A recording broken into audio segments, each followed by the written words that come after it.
आप कोई सी भी गाड़ी से कंपेयर कर लो, ब्रेकिंग तो मतलब फिनोमिनल है। जब मैंने गाड़ी ली थी उस टाइम क्या था, E20 फ्यूल नहीं था मार्केट में। बस एक थोड़ा सा जो आपको कॉम्प्रोमाइज करना पड़ेगा वो NVH लेवल्स में करना पड़ेगा। इस इंजन को आप जहां तक पुश करोगे 6000 आरपीएम 7000 आरपीएम वहां तक ये फेल नहीं होता, आपको पावर डिलीवर करके देता रहता है।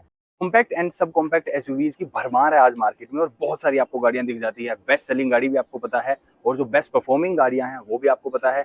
बट कुछ लोगों को मैं बहुत समझदार मानता हूं जो कुछ अपनी समझदारी से जबरदस्त वाली डील ग्रैब कर लेते हैं और उन डील में से एक गाड़ी आती है, वो है ये है होंडा की एलिवेट। बहुत ज्यादा अंडररेटेड कार है और इसका जो पूरा पोटेंशियल है कस्टमर्स को शायद आज तक पता ही नहीं चला ये गाड़ी किन के लिए बनाई गई है। लेकिन जो इस गाड़ी को खरीदते हैं मैं उनको बहुत समझदार मानता हूँ, क्योंकि इसका जो नेचुरली एस्पिरेटेड इंजन है वो आपको टर्बो पेट्रोल जैसा फील देता है।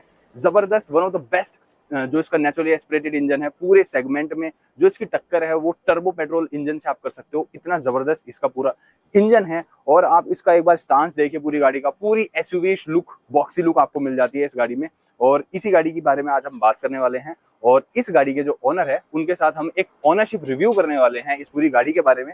उन्होंने ये क्यों गाड़ी ली थी, कैसा उनका अब तक एक्सपीरियंस रहा, कब कहाँ कहाँ उन्होंने चला ली, माइलेज वगैरह सारी चीजें उनसे पूछेंगे। तो थोड़ा सा मैं अगर आपको पूरी गाड़ी का ओवरव्यू दे दूं तो ये इसका जो बेस वेरिएंट है वो है, थोड़ी बहुत उन्होंने एसेसरी भी इसमें लगवाई हुई है। SV वेरिएंट जो है वो ये वेरिएंट है। यहाँ पे आपको SV वेरिएंट में ही LED में हेडलैम्प्स मिल जाते हैं, LED में यहाँ पे आपको DRL मिल जाते हैं जो कि इसका जो टर्न इंडिकेटर्स हैं उसके भी काम करते हैं। यहाँ पे आपको मैसिव पूरी बड़ी ग्रिल मिल जाती है, क्रोम गार्निशिंग आपको यहाँ पे मिल जाती है। साइड में अगर आप आओगे तो साइड में इसमें जो व्हील्स हैं वो अलग से लगवाए हुए हैं। यहाँ पे आपको एलॉय व्हील नहीं मिलते हैं, इस वेरिएंट में स्टील व्हील्स मिलते हैं। साइड में आपको क्लैडिंग मिलती है और पूरा आपको बॉक्सी लुक मिल जाता है। यहाँ पे आपको रिक्वेस्ट सेंसर मिलता है and as usual for Japanese brands आपको साइड में भी, पैसेंजर साइड में भी आपको यहाँ पे जो रिक्वेस्ट सेंसर है वो मिल जाता है। पीछे अगर आप आओगे तो पीछे यहाँ पे आपको पूरा बढ़िया फंक्शनिंग मिल जाती है। चार आपको यहाँ पे प्रॉपर आपको रिवर्स पार्किंग सेंसर्स मिल जाते हैं। बहुत से ब्रांड टॉप एंड वेरिएंट में भी नहीं देते हैं वो। और लुक आप देखिए इसकी, बहुत बढ़िया आपको लुक भी मिल जाती है।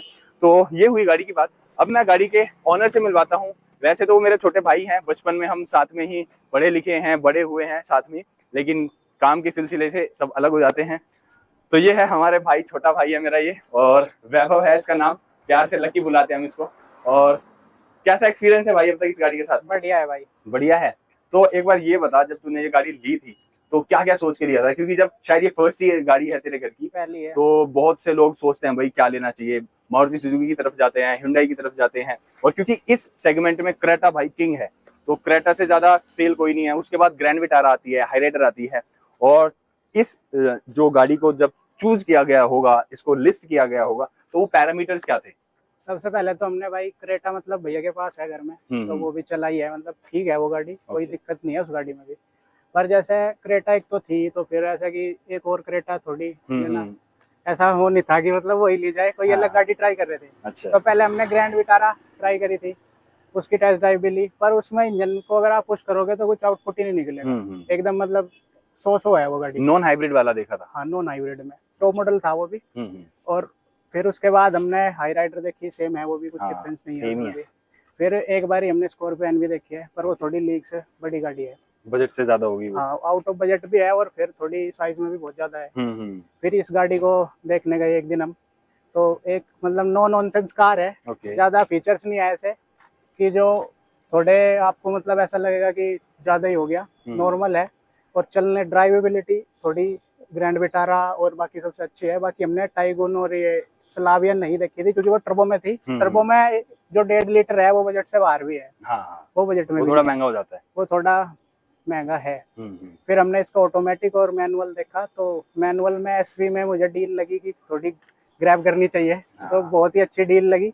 और गाड़ी चलने में कोई दिक्कत नहीं है। इंजन तो आपको बताइए होंडा IVTEC है, एकदम गजब इंजन है, कोई शिकायत नहीं है। 6000 तक खूब ड्राइव करो, कुछ दिक्कत नहीं आएगी। कितनी भी लॉन्ग ड्राइव मारो, कुछ दिक्कत नहीं है।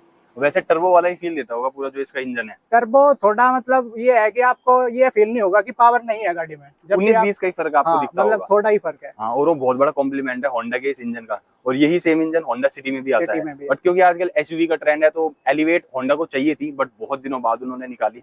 तो ये तो बात हुई, चलो भाई ये ऐसे सेलेक्ट हो गई है। फिर वेरिएंट सेलेक्ट किया होगा, कौन सा वेरिएंट लेना है? वेरिएंट में पहले ऑटोमेटिक देखा, VCVT, वो भी वैल्यू फॉर मनी है। अगर कोई बेस वेरिएंट में मतलब जाना चाहता है कि हमें CVT मिल जाए, पर अगर उस टाइम के लिए आप डील देखो तो ये सबसे वैल्यू फॉर मनी था, या फिर टॉप मॉडल अगर आप देखो तो ZX CVT भी वैल्यू फॉर मनी था। ठीक है, ठीक है। और व्हाइट कलर ये पसंद का है या बस यही मिला अवेलेबल था तो इसीलिए व्हाइट नहीं, मुझे सिल्वर भी मिल रहा था इसके साथ में। अच्छा अच्छा, सिल्वर का ऑप्शन भी था, पर फिर मैंने व्हाइट को ही प्रेफर किया था। चलो वैसे बढ़िया कलर है। अब इसमें कुछ आपने एसेसरी वगैरह भी लगवाई होगी, तो एक बार बता दोगे इसमें एसेसरी वगैरह क्या क्या चीजें हैं? एसेसरीज में सबसे पहले हमने एलॉय व्हील्स लगवाए हैं, कंपनी से नहीं है, बाहर से लिया मैंने। वैसे ये शायद वही है जो सेम है, एलिवेट में टॉप मिलते मॉडल हैं। वाले सेम एलॉय व्हील है 17 इंच में, और अंदर म्यूजिक सिस्टम कराया है। ठीक है, इस टैग के कंपोनेंट्स लगे हुए हैं, और पायनियर का जो इंफोटेनमेंट है वो लगा हुआ है। तो बाहर बस एलॉय व्हील आपने चेंज कराए, अंदर थोड़ा सा फिर वो है इंफोटेनमेंट सिस्टम वगैरह, वो सारी चीजें हैं। सीट्स वगैरह में कुछ? सीट्स में अभी कुछ नहीं कराया है। ओके, कंफर्ट वगैरह कैसा है गाड़ी का? क्योंकि अब आपको शायद 1-1.5 साल हो गया गाड़ी के साथ, तो कंफर्ट कैसा है? कंफर्ट ठीक है, आपको पोर्ट होल्स में ज्यादा दिक्कत नहीं होगी, आराम से ग्लाइड करती है गाड़ी। उसके ऊपर सस्पेंशन वगैरह ठीक है? सस्पेंशन सही है, हाई स्पीड में थोड़ा स्टिफ हो जाता है। अच्छा, 80 से ऊपर बॉडी रोल नहीं मिलेगा आपको गाड़ी में। और प्लस पॉइंट है ब्रेकिंग। आप कोई सी भी गाड़ी से कंपेयर कर लो, ब्रेकिंग तो मतलब फिनोमिनल है। ब्रेकिंग जब मतलब जितना बढ़िया एक्सेलरेशन मतलब आपके हाथ में स्टीयरिंग होगा तो आपको लगेगा कि मतलब कमांडिंग पोजीशन में बैठे हो, और गाड़ी ना मतलब ऐसे लगेगी कि इधर से इधर नहीं जा सकती बिल्कुल भी, एकदम कॉन्फिडेंस देती है पूरा। हाँ। वो बहुत अच्छी चीज है। सेफ तो है ही गाड़ी, इस और प्लेटफॉर्म पे बनी हुई है तो सेफ गाड़ी है। हाँ, और फैमिली गाड़ी है पूरी, आपके घर में शायद 4-5 ही लोग हैं। हाँ, है ना? हाँ। तो बढ़िया तरीके से अपना लेग रूम अच्छा है। हाँ, कोई हाँ। दिक्कत नहीं है, आराम से पीछे वालों को ऐसा कुछ दिक्कत नहीं है। 400-500 किलोमीटर में अच्छा ट्रैवलिंग हो सकती है। लॉन्ग ड्राइव कभी की हो इस गाड़ी में, तो वहाँ का कैसा एक्सपीरियंस रहा? लास्ट ईयर ही की है अमृतसर की हमने ड्राइव, 450-500 किलोमीटर के करीब है वो भी। कोई मतलब ऐसा नहीं है कि आपको थकान लग जाएगी या कुछ, एकदम लाइट है। क्लच बहुत लाइट है गाड़ी का। और मतलब एक आप फिक्स स्पीड पे क्रूज करोगे, कुछ दिक्कत नहीं आएगी, चलो थकान नहीं लगेगी तो आप। और हाँ, एक चीज हो, क्योंकि ये इंजन जो है वो थोड़ा सा सेगमेंट में है, एलिवेट के साथ, सिटी के साथ तो माइलेज बढ़िया दे देता है। अब क्योंकि ये पूरा एसयूवी फैक्टर है, तो वहाँ पे थोड़े एरोडायनेमिक्स चेंज हो जाते हैं, और उसके साथ थोड़ा सा इसका माइलेज जो है ऑफिशियल फिगर वो थोड़ी सी कम लगती है। तो एक्चुअल में वो जो फिगर है वो कितनी कम है, या आपके लिए सेटिस्फैक्ट्री है? जब मैंने गाड़ी ली थी उस टाइम क्या था, E20 फ्यूल नहीं था मार्केट में, E10 फ्यूल था उस टाइम पे। तो सिटी माइलेज 12 के अराउंड थी, और हाईवे पे 15 के अराउंड थी। पर अब जब से E20 का मतलब हुआ है ये, तब से तो माइलेज 8-9 के आसपास है, 10 मैक्सिमम सिटी में, और 13 के आसपास आपको मिलेगी हाईवे पे। वैसे इंजन में तो कोई दिक्कत नहीं होगी ना? इंजन में आवाज वगैरह मतलब ऐसा है कि कुछ भी बोलने की आपको नीड नहीं पड़ेगी, एक बार लोगे आप तो मतलब हैप्पी कस्टमर रहोगे। वो तो चीज है, बाकी कोई ब्रेक डाउन या उसका इशू नहीं मिलेगा आपको कि ये चीज दिक्कत कर रही है या निगल्स है कुछ गाड़ी में, कुछ नहीं है। बस एक थोड़ा सा जो आपको कॉम्प्रोमाइज करना पड़ेगा वो NVH लेवल्स में करना पड़ेगा। हायर स्पीड्स पे NVH लेवल्स है, थोड़े क्रेटा से ज्यादा है गाड़ी में, पर एक थोड़ी सी रोरिंग साउंड भी मिलेगी आपको अगर आप कार एंथुसियास्ट हो तो। हाँ, वो मिलती है वो स्कोडा के जो इंजन है ना उनमें भी मिलती है, और वो इसमें भी मिलती है। हाँ। तो अगर मैं बोलूँ कि कितने सेटिस्फाइड हो आप इससे, क्या चीज इसमें आपको 4-5 अच्छी लगी, क्या चीज इसमें आपको थोड़ी सी ऐसी लगी कि होंडा इस चीज में इंप्रूवमेंट कर सकता है, वो क्या रहेंगी? पहली चीज तो ये है कि इंजन एक तो मतलब गजब है, कोई आपको दिक्कत नहीं आएगी। दूसरी, बेस वेरिएंट से ही आपको LED का सेटअप मिलेगा, और एक ड्राइवेबिलिटी और ब्रेक्स, उसमें आपको सोचने की जरूरत नहीं है, एकदम कॉन्फिडेंट फील होगा।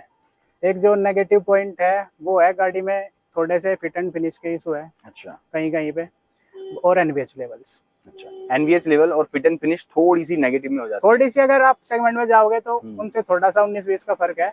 बाकी इंजन में जाओगे तो इंजन फिर अनमैचेबल है। हाँ, तो मतलब वो फिर एवरेज कर देता है सारी चीजों को, एवरेज कर देता है। अगर आप गाड़ी को मतलब चलाना चाहते हो तो गाड़ी उसके लिए है ये। ड्राइव, फ्रंट टू ड्राइव है। गियर शिफ्टिंग स्मूथ है इसकी? स्मूथ है, कोई दिक्कत नहीं। मैनुअल है आपके पास? हाँ, 6 गियर है, स्मूथ है गियर। मैं एक बार इंटीरियर भी दिखा देता हूँ गाड़ी का, ये जो कह रहे हैं इंटीरियर किस तरीके से है, मैं वो दिखा देता हूँ आपको। और ये जो क्रोम लाइनिंग है, ये कंपनी फिटेड थी क्या? ये कंपनी फिटेड है? कंपनी फिटेड है। तो बेस वेरिएंट में होंडा काफी सारी चीजें दे देता है, वो आपने अमेज में भी देखा था अभी। तो इंटीरियर कुछ इस तरीके से आपको यहाँ पे मिल जाता है, कोई सॉफ्ट टच मटेरियल वगैरह यहाँ पे नहीं मिलता है। अब क्योंकि बेस वेरिएंट है तो वो एक्सपेक्टेड भी था, बट जो ये फिट एंड फिनिश है, ये जो आप देख सकते हो ना, ये थोड़ी सी इंप्रूव हो सकती थी। और यहाँ पे हाइट एडजस्टमेंट के साथ आपको सीट्स मिल जाती है, फैब्रिक की सीट्स हैं। और जो ये वाली फिट एंड फिनिश है, ये जो अगर आप देखोगे ना यहाँ पे, तो ये थोड़ी सी यहाँ पे इंप्रूव हो सकती थी। ये थोड़ा सा काइंड ऑफ चीप जो पूरा प्लास्टिक है वो लगता है, एंड यहाँ पे थोड़ा सा अगर ये लेदर रैप्ड हो जाता तो बढ़िया काफी हो जाता। यहाँ पे वैसे यहाँ पे आपको स्टीयरिंग माउंटेड भी कंट्रोल्स मिल जाते हैं, जो कि काफी अच्छी चीज है। बाकी आप ये पूरा देख सकते हो। और रियर में भी अगर आप देखोगे तो रियर में भी काफी बढ़िया आपको यहाँ पे स्पेस वगैरह काफी बढ़िया मिल जाता है। और क्योंकि गाड़ी का टॉल बॉय डिजाइन है, तो अगर मेरे हाइट जैसा बंदा भी अगर पीछे बैठेगा, मैं आपको बैठ के भी दिखा देता हूँ, तो यहाँ पे क्योंकि टॉल बॉय डिजाइन है तो आप देख सकते हो लेग रूम काफी बढ़िया है। अंडर थाई सपोर्ट थोड़ा सा मुझे कम लग रहा है यहाँ पे, बाकी हेडरूम की कोई कमी नहीं है। यहाँ पे काफी बढ़िया टॉल बॉय डिजाइन है, तो उस वजह से आपको यहाँ पे कंफर्टेबल पूरा पोस्चर मिल जाता है और थोड़ा सा आप यहाँ पे आराम से भी बैठ सकते हो, ऐसी कोई यहाँ पे आपको दिक्कत नहीं आएगी। बाकी क्योंकि ये बेस वेरिएंट है तो इसमें फीचर्स इतने ज्यादा नहीं है, टॉप एंड वेरिएंट में आपको यहाँ पे थोड़ा सा सॉफ्ट टच मटेरियल वगैरह वो सब मिल जाता है। तो अगर आप, मैं आखिरी वर्डिक्ट जानूं कि आप होंडा को, अगर आप होंडा आपसे पूछना चाहे कि इस गाड़ी में क्या इंप्रूवमेंट आप एक्सपेक्ट करते हो अगर इसका फेसलिफ्ट आएगा, तो आप क्या बताना चाहोगे? बस एनवीएच लेवल्स को थोड़ा अगर इम्प्रूव करें वो, और थोड़ा सा इंटीरियर पे थोड़ा ध्यान देने की जरूरत है, बाकी तो सब सही है। ठीक है, तो एक बार इसको थोड़ा सा चला के देखते हैं और देखते हैं आप क्योंकि आपने 1-1.5 साल चला ली है तो देखते हैं गाड़ी में कैसी सारी चीजें हैं, सस्पेंशन वगैरह थोड़ा सा एक बार इसको चला के देखते हैं ताकि थोड़ा सा व्यूअर्स को पता भी चल जाए कि परफॉर्मेंस किस तरीके से है, वो एक व्यू आ जाएगा। चले अंदर, चलो। तो गाड़ी के अंदर अब हम आ गए हैं और पूरा इंटीरियर कुछ इस तरीके से मिलता है।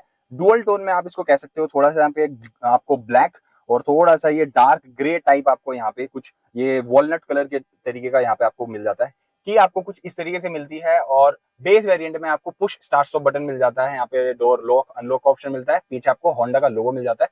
बाकी सिंपल की है, पुश स्टार्ट स्टॉप बटन है इसका और वो आपको मिल जाता है बिल्कुल यहाँ पे। तो एक बार गाड़ी को करते हैं स्टार्ट और देखते हैं भाई गाड़ी में आपको कैसी कैसी सारी चीजें मिल जाती है। और पीछे ही बैठे हैं वैभव हमारे भाई, और उनसे मैं एक बार एसी का पूछ लेता हूँ। भाई एसी कैसा है इस गाड़ी का? एसी सही है, कुछ दिक्कत नहीं है। Okay, always wear seat belt, वो मैं आपको एक बार अब करते हैं शुरू। और जो ये आप पूरी डिस्प्ले देख रहे हो ये यहाँ पे थर्ड पार्टी है, ये इन्होंने बाहर से लगवाई है।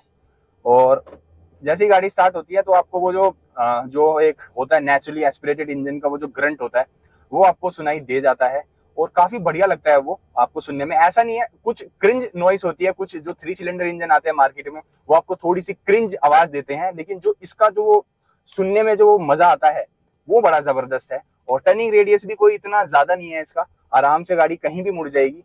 और जो इसका पूरा एक्सेलरेशन है भाई वो तो जबरदस्त है। और इस इंजन को आप जहां तक पुश करोगे 6000 आरपीएम 7000 आरपीएम वहां तक ये फेल नहीं होता, आपको पावर डिलीवर करके देता रहता है। ऐसा नहीं है कि 2000 आरपीएम या 3000 आरपीएम के बाद बस बंद हो गया।